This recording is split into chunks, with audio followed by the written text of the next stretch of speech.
Oh, it's time. Time to get radical. Viewer discretion is advised. Welcome to Radical Comment of the Week for February 14th through February 20th, 2022. These are the very best comments from that time period. Starting out with the honorable mentions, we got Hooded Farmer, Arioka, and Mariosian. The bronze medal comes to us from Shanana Timms. Wrestling, Ballet for Men. When the story is written about the Amico, I think it's already written, which might be sad, because I'd love to see these YouTube investors who spent their fans' money buying a machine that was advertised as being hopelessly antiquated. Imagine the ego it'd take to take $10,000 from your viewers who likely are making less than you, and then announcing that you're going to invest in a new system that was as powerful as your phone 5-6 years ago. That's what I think you, and that's what I think of your money and support. You're nothing to me. I think Hancock did an attempt at saving face when that crap Atari Retro system came out. Well, it turns on and makes beep sounds just like the 2600 that I have under that pile of boxes. Thanks, fans, for buying this for me. I'll make 15 review videos and stick it into a corner that'll never be seen again. I might have more reason to dislike these YouTubers more than Tommy Tallarico and the New in Television crew. They just bought an old IP and flogged it a few times to get a few more coins from the corpse. But these YouTubers? I'm excited! I'm going to invest $10,000! Gave credence to Intellivision's laughable claims.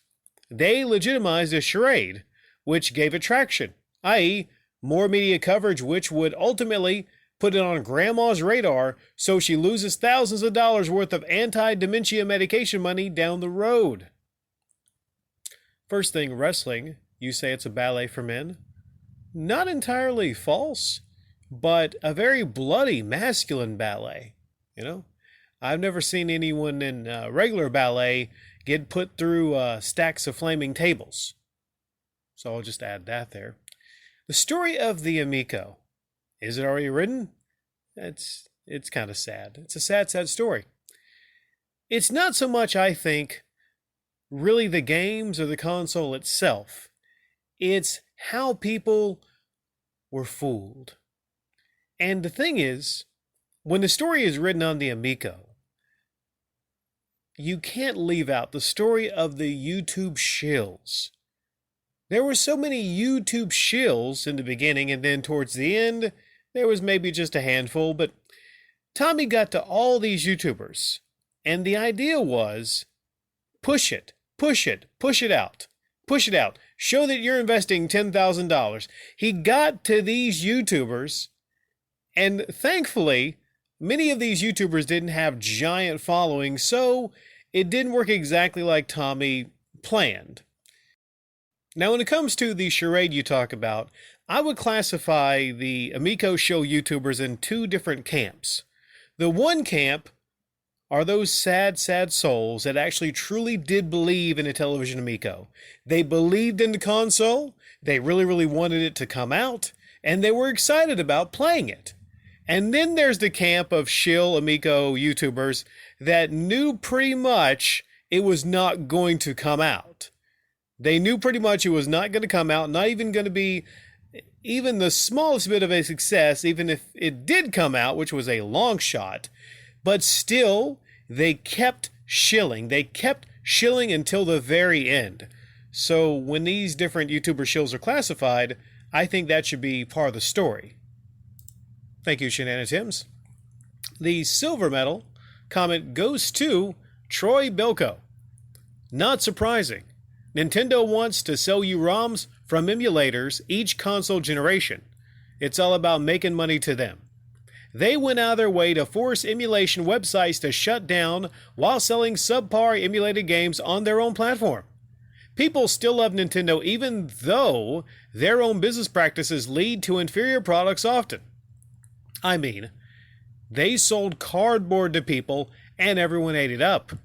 If it was a crap sandwich with a Nintendo logo, the diehard fans would still think about taking a bite for that one shot to avoid the fear of missing out. Nintendo has done a lot the last decade to really annoy me personally. The artificial amiibo shortages, the charging for online, and then charging for an enhanced online experience, which by the way still sucks compared to its competition. And even some of their own internal IP releases are uninspired sequels or remakes. Just grab a few games and have a look. This isn't the Nintendo of 10 years ago, where Iwata took a hit on his own salary to save his own employees. This is Nintendo who goes out of their way to crush your own fans, and they love Nintendo for it. What sticks out here is the cardboard. A lot of people forget that Nintendo literally charged people for boxes of cardboard. Could you imagine the profit margins on that cardboard? See, most people, Troy Bilko, when they buy gaming stuff, the cardboard is on the outside. That is the packaging. But Nintendo chose to sell you cardboard inside of fucking cardboard. The Labo, what was that, 60, 70 bucks? They have no hearts. They have no souls. When it comes to these companies, I think greed-wise, Nintendo is the worst. Now, they will get defense because occasionally they release a great game, a great Mario, or a great Zelda, So that's a good thing, definitely a good thing. And many people make the argument that their first-party games are better than the competition's. But I don't think it's that long distance anymore.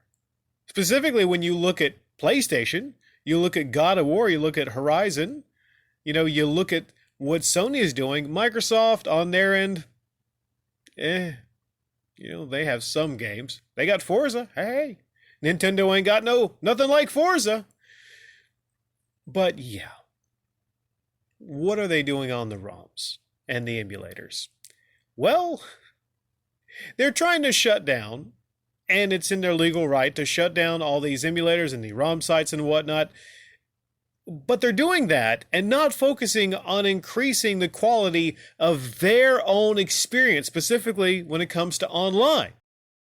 Now, moving along, we have the shiny, shiny gold medal, and it goes to Tyler. The guy is simply a hustler throughout and through. Talking about Phoenix Resale. He is in character the entire time he is on camera and in front of people.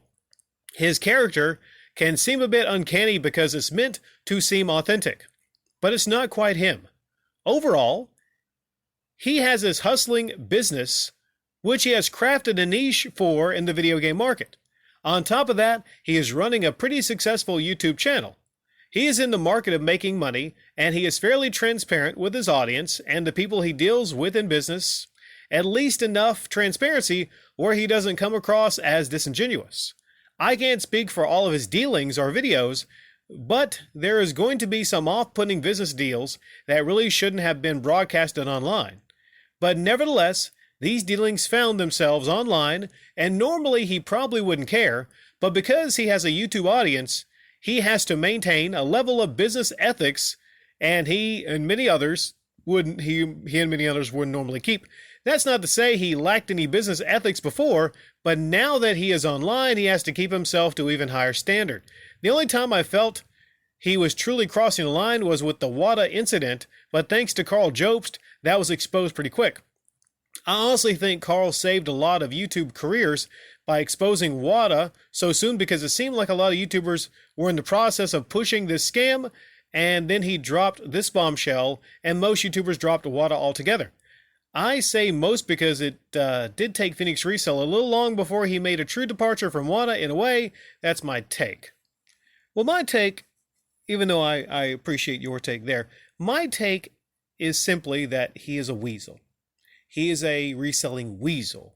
And I've went into great detail about what the difference is between a regular reseller, a regular, let's say, flea market reseller or buyer, for instance, and a weasel. But let's talk about one aspect of your comment, and I'll focus on that. Hustler. You say that Phoenix Resale is a hustler. Now, the interesting thing about that word hustler, let's take a moment here. And look up the definition for hustler. And I wonder if the magazine will show up. Oh, yeah. Some pictures of the magazine showed up. Okay. I'm not going to show those. Hustler, an aggressively enterprising person, a go-getter, and then a lady of the night. Is that literally the only different definitions? Okay, so I myself am a hustler. All right. I got YouTube. I got flea marketing. I got my main job. I'm a go-getter. So I would technically be a hustler. But I think it's different if you're being hustled and you're hustling people. Isn't that interesting? Right? A hustler can just be someone that's a go-getter. But when you're hustling people out of their money, there's been many instances, whether real or contrived, on Phoenix Resale's uploads to where someone else gets a terrible part of the deal. So if you're hustling, I think that gets close to scamming.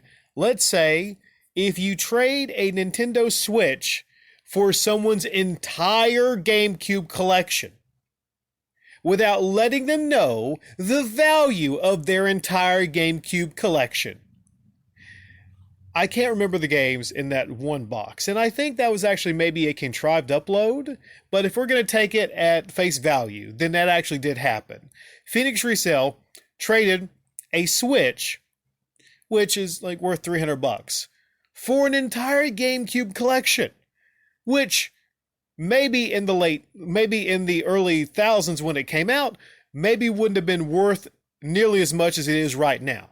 But we're talking Nintendo.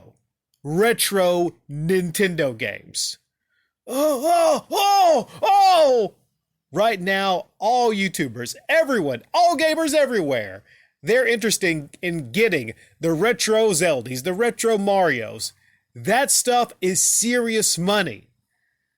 So ask yourself, if he's making those kind of deals, is he just a hustler? Or is he straight up hustling other people?